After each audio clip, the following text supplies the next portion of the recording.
Alright, so we're having something going on. I'm not really sure if it's an issue yet or not. But yesterday we stopped at a Flying J. We filled up with gas, and as we were leaving, I mean, like almost immediately while we got on the highway, I thought that we were running a little rough. When we got to our next stop, which wasn't very far away, and then got back and started up, we had white smoke come out of our exhaust when we started, and then it stopped once we started driving down the road.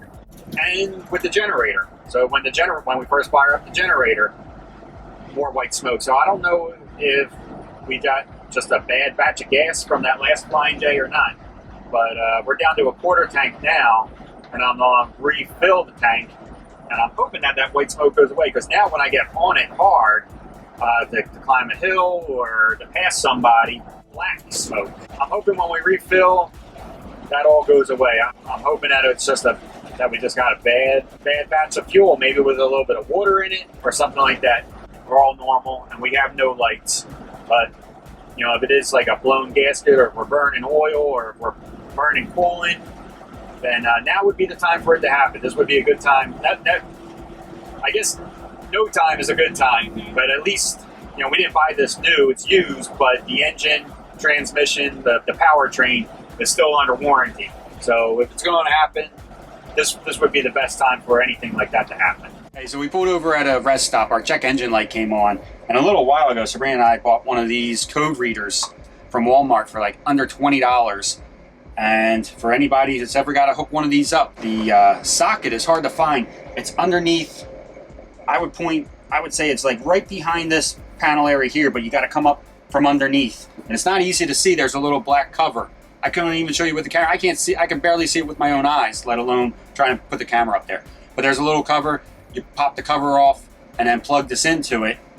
And when you plug it in, it powers the device, and it comes up with, if there's an error with the check engine light, it'll come up with different error codes and let you know what's going on. So we plugged it in, and we're getting misfires. We've had 2 misfires in the last hour, I would say. That's what it looks like anyway. So we found a Ford dealership. We have a gas engine. It's the Ford V10. We found a Ford dealership. It's 2.5 hours away from here, headed towards Nashville. That would take us and service and take a look at the motorhome by tomorrow. Some of the other ones that we called said that they couldn't get us in at all. That's where we're headed now. We're headed to Ford. I talked to Fidel on the phone there, and I asked him, you know, I said, most likely we're going to get there after your service department is closed.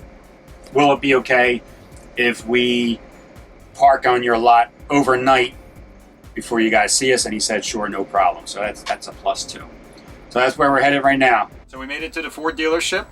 We're blowing smoke. We got here. The RV kind of has a foul smell coming from the exhaust, I would say. Yeah, we're getting fumigated. Yeah, I don't know what's going on. We're definitely getting the misfires. The dealership is closed, but the person that we talked to over the phone said that they would be able to get us in first thing in the morning. They said, go ahead and park out in our parking lot. So we had to make everything fit, we had to detach the car, which wasn't a big deal. So our car's in service lot. We're over in their body lot. Body works lot. Bodywork lot. Something. Body shop. Body shop locked. Yes. Locked. Lot. L-O-T. So they told us we could stay in this area outside of the service center, but we noticed there's a fire hydrant right there. They're like, oh, trucks park there all the time, it's fine. But there was a fire hydrant there, so we didn't really want to block that. So we came over to this side, over to the body shop. They're like, okay, then park across the street. Nobody's coming there, so you guys will be fine. And as we parked, we put down the jacks because we were really late. And as we parked, a train went by. There's train tracks about like 20 feet from us. And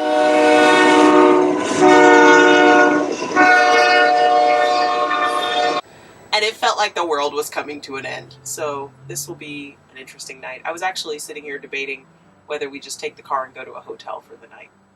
I didn't tell that to Kenny yet, but... News to me. That's what I've been debating for like the last half an hour or so. Hey all.